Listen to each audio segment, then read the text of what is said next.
Boa noite a todos. Disciplina Atelier 5, professor orientador Leonardo Corá, acadêmicas Andressa Ferreira, Maria Tereza Pérez, Rosângela Dani e Savana Stum. FTEC, Arquitetura e Urbanismo, 2021/2, projeto Habitação de Interesse Social, Abraço Humaitá. O nosso projeto tem como tema e justificativa a missão de realocar 600 famílias das Vilas Areia e Tio Zeca. Essas comunidades estão localizadas às margens da BR-101, no bairro Humaitá, na cidade de Porto Alegre, capital do estado do Rio Grande do Sul. Essas famílias estão próximas à construção da alça de acesso da nova ponte do Lago Guaíba.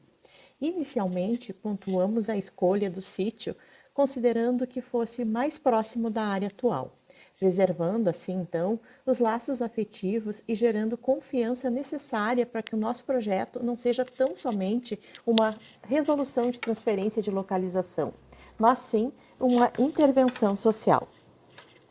Buscando o melhor para a comunidade, usamos a força do bem-estar, externando o nosso maior objetivo, incluir, deixando a periferia para trás e conduzindo para o centro do bairro, no coração da região.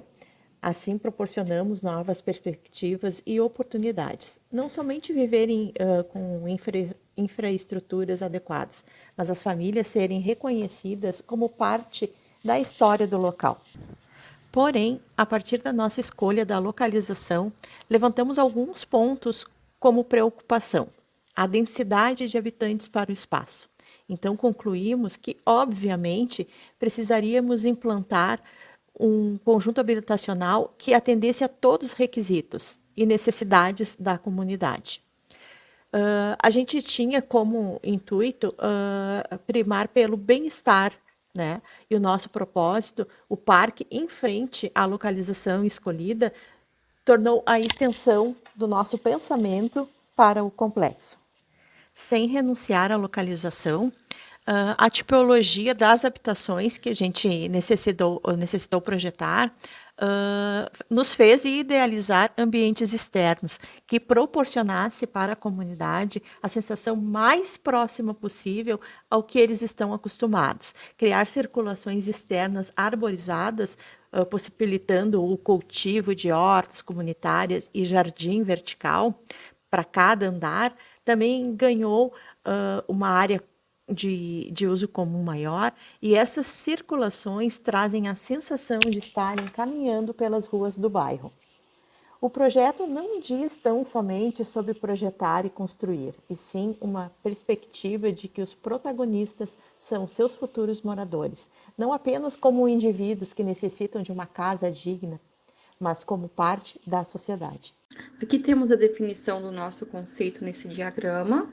Nós levamos em consideração a realocação de 600 famílias. Buscamos dados no IBGE, então nós sabemos que, em média, no Brasil, são 3 pessoas por família. Então, seriam 1.800 pessoas a serem realocadas. O nosso principal intuito seria o acolhimento, trazer a união para essas pessoas. Então, nasceu o Abraço Humaitá. O nosso conceito é um abraço no Humaitá. Então, sem romantizar a pobreza e a falta dos recursos básicos de habitação, após inúmeros projetos referenciais vistos de habitação de interesse social, as reflexões sempre nos ajudam a criar preocupações e então a pergunta principal surgiu: como atender verdadeiramente uma comunidade tão carente? Entre nós, sempre tivemos a mesma percepção e o mesmo pensamento, a inclusão e também a falta dela. Não pensando em oferecer o mínimo simples subterfúgio para que concluíssemos que o pensamento geral é, na maioria dos casos, apresentar e fazer o mínimo e sempre será satisfatório. Este fato frequentemente é visto por nós e sabemos que realmente a comunidade se dá por satisfeita. Afinal, de onde mesmo elas vêm? E este é o pensamento da maioria das pessoas quando se trata de habitação de interesse social. Mas pensando firmemente no nosso propósito inicial, incluir e demonstrar verdadeiramente o quão importante essas pessoas são e que essa conquista traz dignidade não é só sanar um problema de moradia, é criar um ambiente que elas possam chamar de lar. Em um processo criativo convicto em acolhimento, surgiu o nosso abraço. Cuidado mudo, uma maneira que encontramos em dizer que tudo vai ficar bem. A cidade está olhando para vocês. Nós também, gestos que não necessitam de palavras nem promessas. E assim externamos nosso sentimento, nossa vontade em abraçar através dos corredores que envolvem a forma inanimada, abraço que está à espera da vida, da cor, dos sorrisos, dos laços afetivos, do olhar e do bairro e da cidade. Prancha 2, onde abordaremos o bairro Maitá, a localização, a legislação, as diretrizes do nosso projeto, estudo da forma e a implantação. O bairro Maitá foi criado em 1988. Localizado ao norte de Porto Alegre, é cortado pelo bairro Navegantes ao sul e faz divisa ao norte com o município de Canoas. Originalmente era um aterro e atualmente é caracterizado como área residencial, com empresas em seu entorno. Na década de 1960, os problemas de moradia ocorreram pelo constante aumento da população no centro da capital, levando também o desgaste de transporte e infraestrutura, exigindo projetos de integração.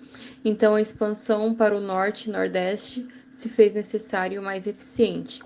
Também foi considerado os custos das propriedades que eram mais acessíveis e, devido à distância da região central, as áreas disponibilizadas para residências teve início por empresas privadas em 1970, porém sua ocupação só iniciou em meados do início de 1980.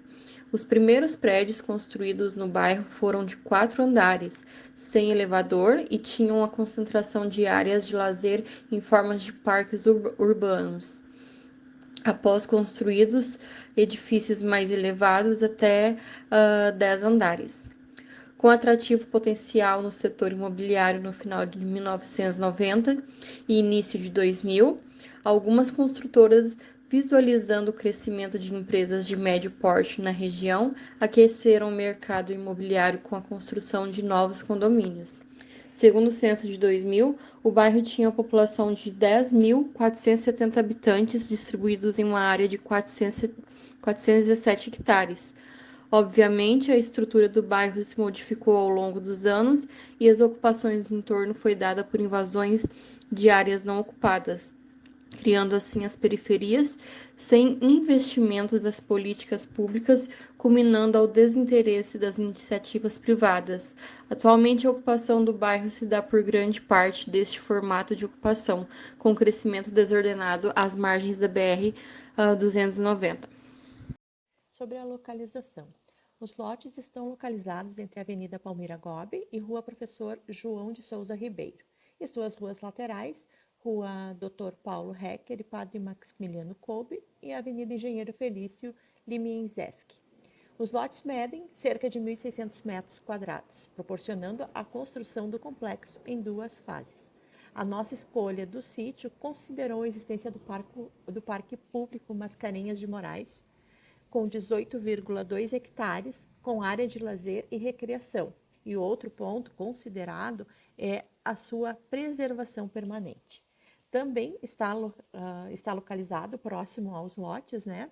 Além da conexão com a natureza, as vantagens significativas para atender seus novos moradores, com a proximidade com equipamentos importantes como supermercados, farmácias, postos de saúde, comércios em geral, pontos de ônibus e tudo que uma comunidade deve ter no local aonde irá residir. Abaixo, à esquerda, estamos demonstrando a implantação na região, no local escolhido, e demonstramos também a fase A e a fase B. E a fase B proporciona igualmente todos os recursos propostos para a comunidade.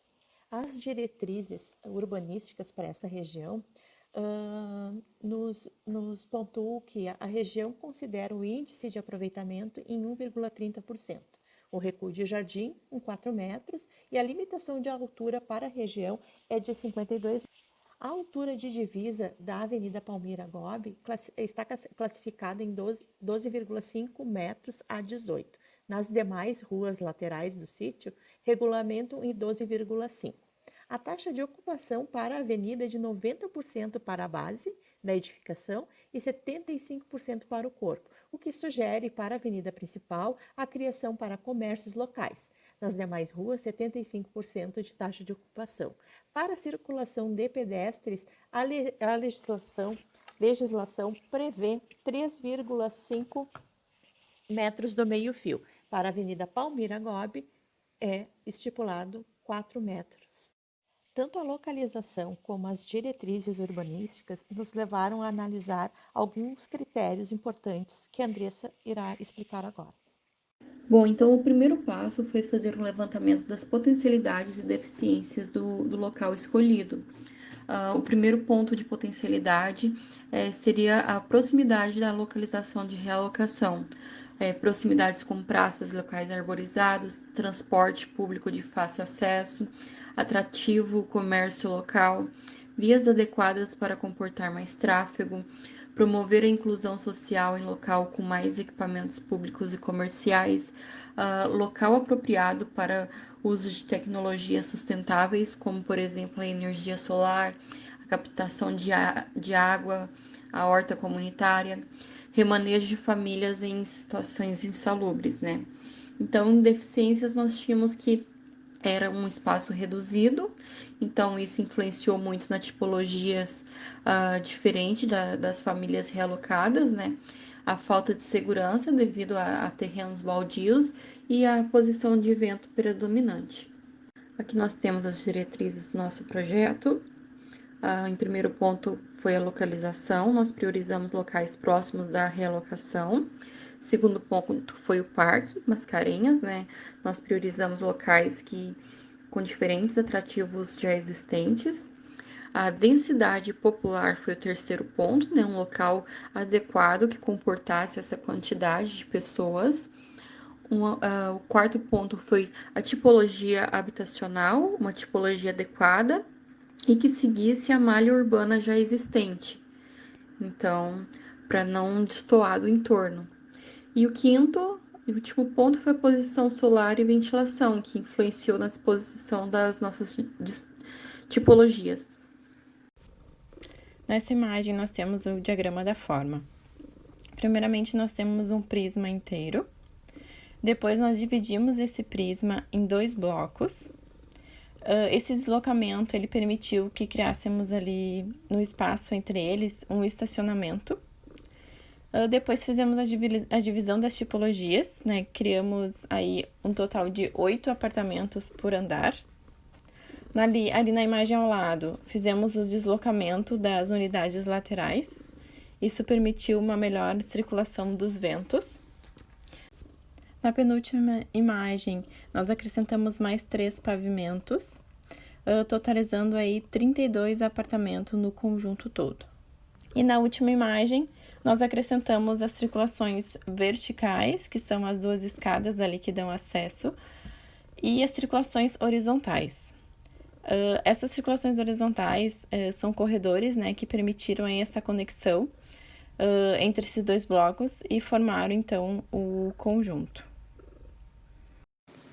Aqui ao lado, nós temos os mapas de estudo do entorno do terreno. O primeiro mapa trata-se da análise de sítio, referente à orientação solar, onde o nascer do sol acontece do lado voltado para o parque. Mostra também a predominância dos ventos, em que o vento predominante é o vento leste, e os locais com maior incidência de vegetação, como por exemplo o Parque Mascarenhas de Moraes, que fica em frente ao terreno. O segundo mapa nos mostra as principais vias de acesso e os principais pontos de transporte público no entorno do terreno. E o que podemos notar é que o bairro ele é bem servido quanto a transporte público e ele possui várias vias que dão acesso a diversos bairros da cidade, como por exemplo o centro. O terceiro mapa mostra as alturas predominantes no bairro. E ao fazer esse levantamento, nós podemos notar que a maior parte das edificações são de até 2 pavimentos, e que ao norte do mapa concentra-se as edificações com 4, 5 ou mais pavimentos. O quarto mapa refere-se à distribuição de equipamentos comerciais e públicos no bairro. E o que podemos notar é que a região ela conta com diversos pontos de comércio local. O quinto mapa, ele é referente à ocupação do solo, e ao analisá-lo, nós observamos que as quadras elas possuem um maior número de cheios do que de vazios. E o último mapa, ele é referente ao uso predominante do solo. E o que nós conseguimos observar é que a maior parte é de uso residencial, com alguns comércios próximos à área de intervenção e alguns edifícios que são de uso misto. Uma visão geral da prancha 3, onde temos as plantas baixas com layout e setorização. Todas as torres são compostas por 4 pavimentos. O prédio é duplicado no mesmo formato e unificado por seus corredores externos. O pátio criado entre eles proporcionou estacionamento privativo para 16 veículos, incluindo uma vaga PNE. Através de seu formato, criamos unidades com áreas de 45 metros e 56 metros em 3 tipologias. Todos os ambientes possuem ventilação natural.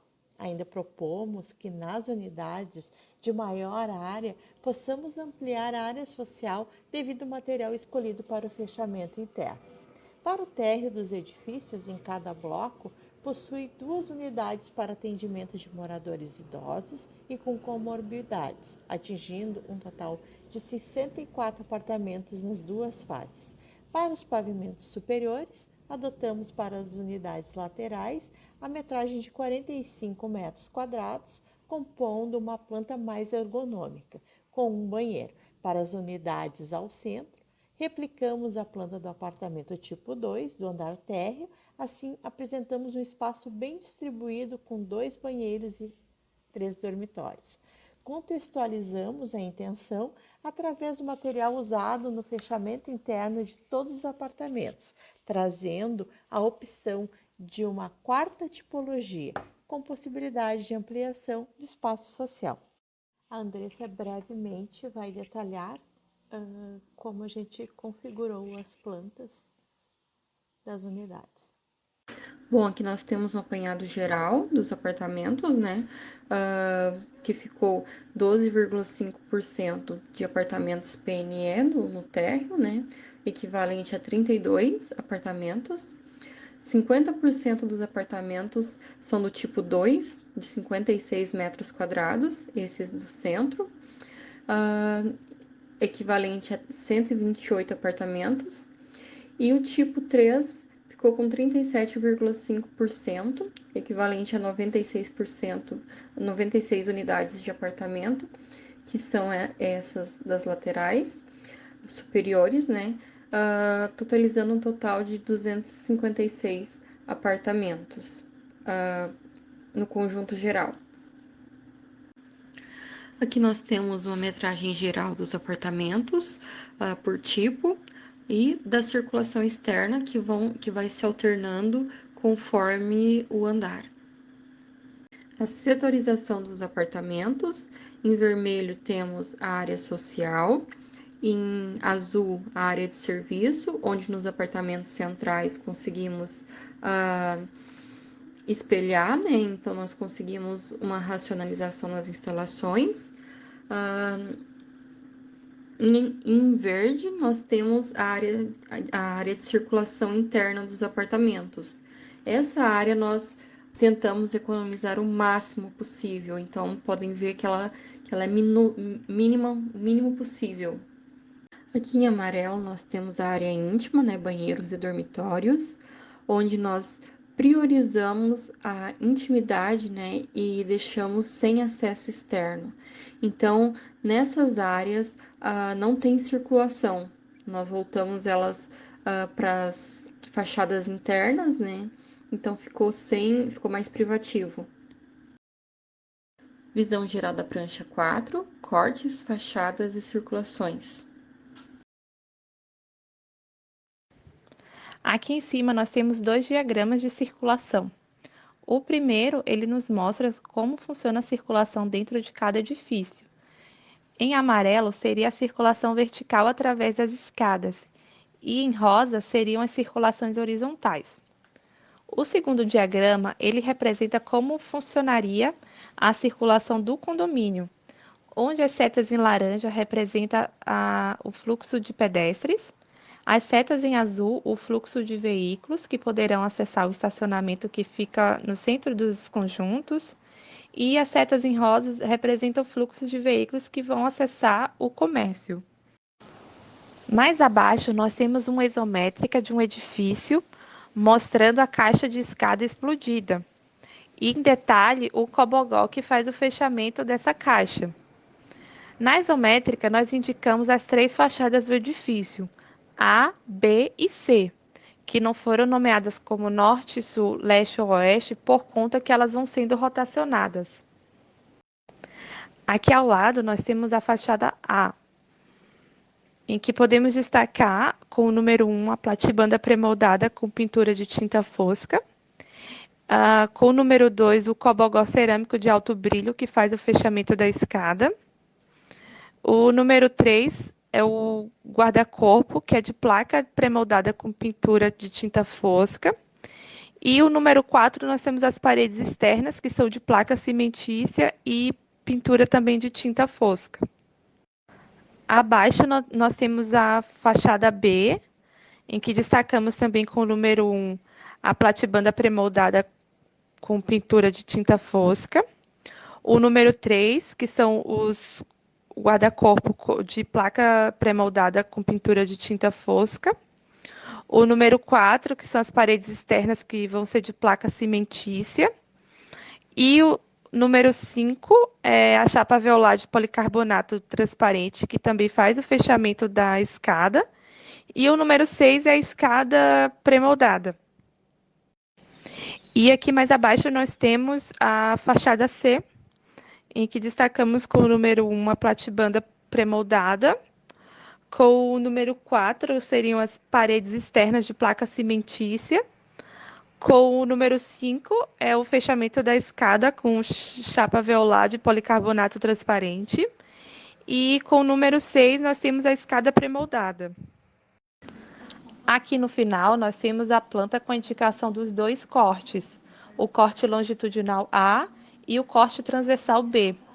Ao lado da planta nós temos o corte B, que nos mostra como será a cobertura com as placas solares. Em destaque também nós temos os braços que fazem a circulação horizontal do edifício. E mais à frente do corte nós podemos ver as duas caixas de escada com a circulação vertical. E abaixo nós temos o corte A, que passa pelos apartamentos, pelas escadas que fazem a circulação vertical. E no corte a gente também pode destacar a cobertura com telha sanduíche. Prancha 5, detalhamento da área externa e equipamentos de uso comum.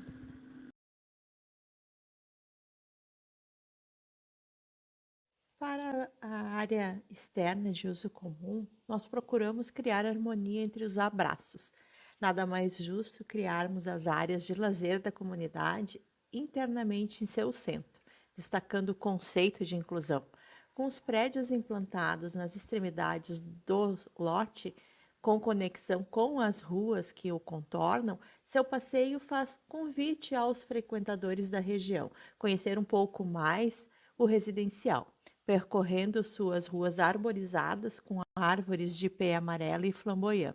Assim, o convite não é só colorido. Pensamos em trazer para esta área árvores frutíferas, para que a comunidade se sentisse no quintal de sua casa, com a praticidade de colher bergamotas e mangas em seu passeio.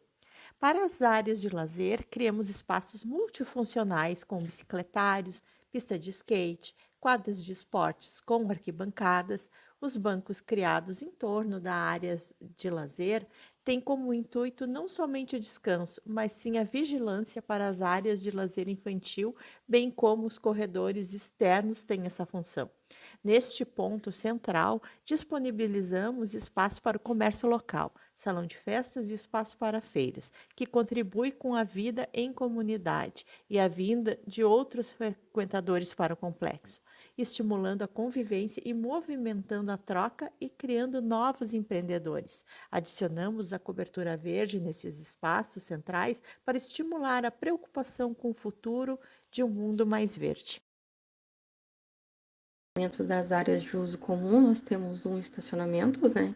Eles se repetem em todos os blocos, no setor interior, os depósitos de lixo número 2, os bancos, né? A gente espalhou bastante banco, bicicletários, no número 4, número 5, faixa de pedestre, 6, cul-de-sac, onde facilita a entrada para o comércio e as pessoas já podem estacionar aqui. 7, comércio local, né? 8, a feira para comerciantes locais. 9, as mesas. 10, o parquinho infantil. 11, academia ao ar livre. 12, a pista de skate. 13, a arquibancada. 14, a quadra poliesportiva. 15, o salão de festas. Aqui temos um quadro geral das vagas, né? Então, no programa de necessidades, nós tínhamos que 11% das vagas deveria ser PNE, então a gente deixou uma por bloco. São 7 vagas por bloco, totalizando um total de 112 vagas, 79%, e 10% para as vagas para o estímulo de comércio, né? Comércio e também o uso do salão de festas. Conforme a colega falou, nós temos aqui o detalhamento da cobertura verde nas áreas sociais, que auxilia na drenagem da água da chuva, reduzindo a necessidade de escoamento de água e do sistema de esgoto também, né? Auxilia no isolamento acústico e térmico, diminuindo ruídos urbanos e também auxiliando na temperatura do ambiente.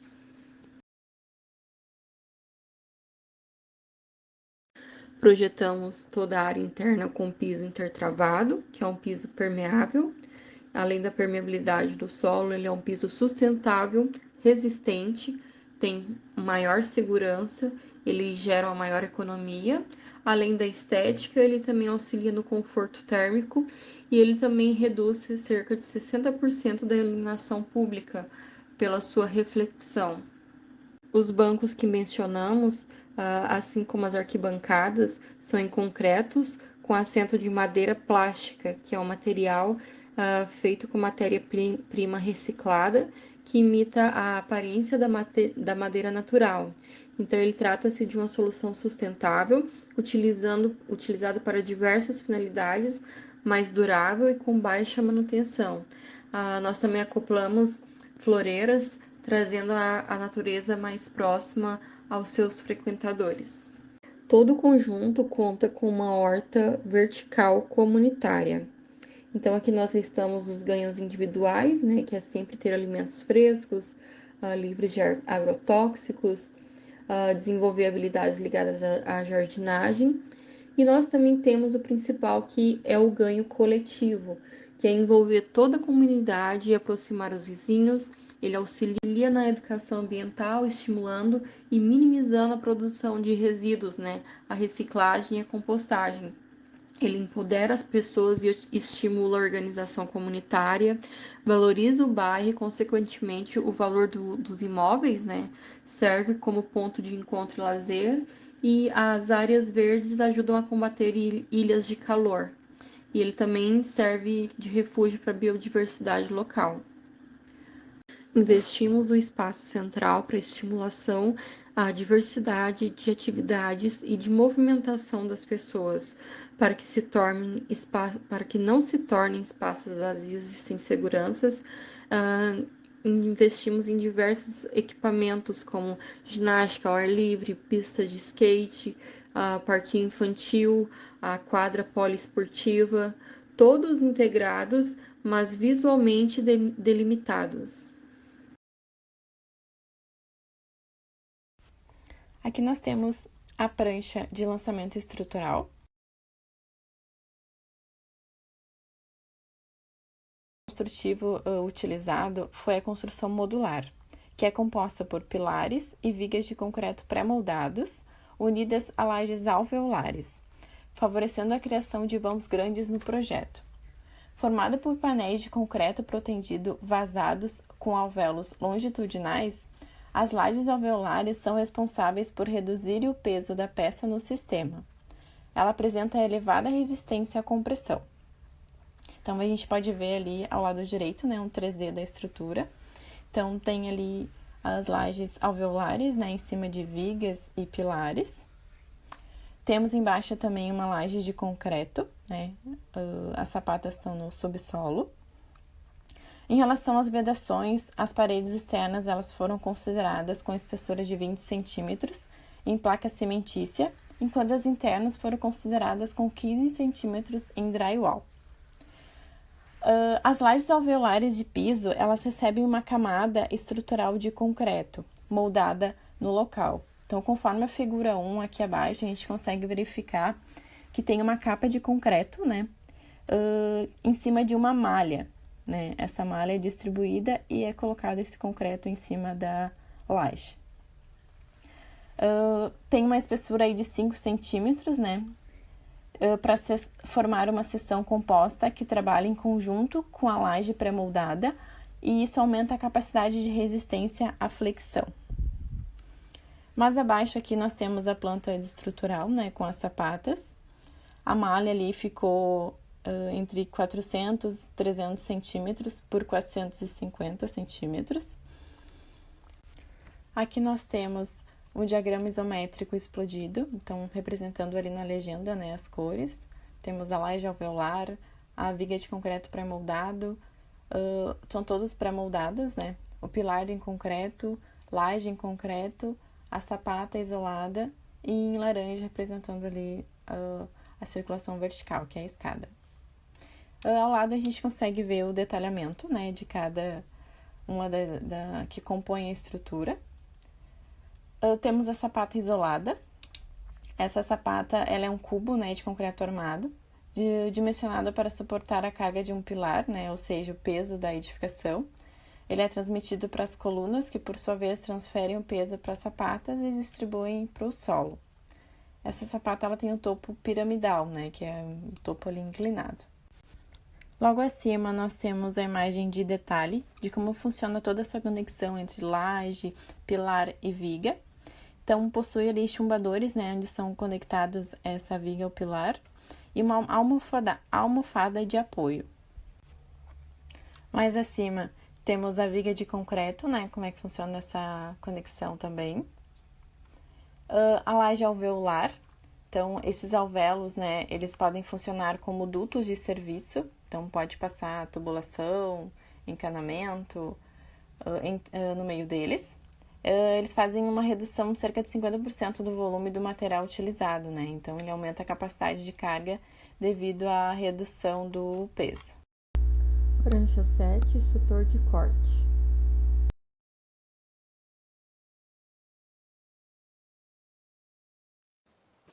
Aqui nós temos nosso corte de pele, com a indicação por onde está passando na planta abaixo.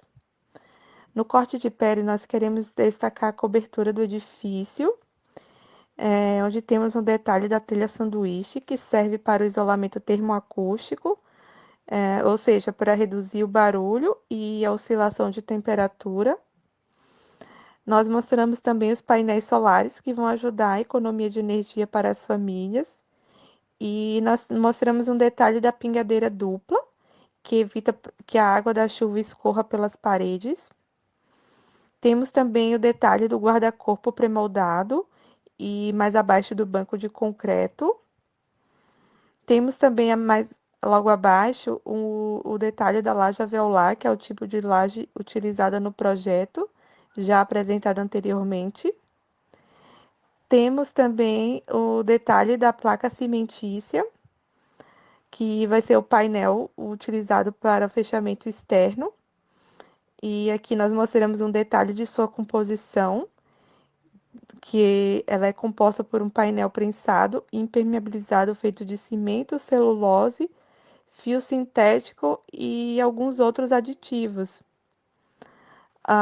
E mostramos também a caixa Brise protetora de ar-condicionado, que ajuda a minimizar o impacto visual das fachadas. E nós indicamos também o tipo de esquadria utilizada, que vai ser de PVC branco.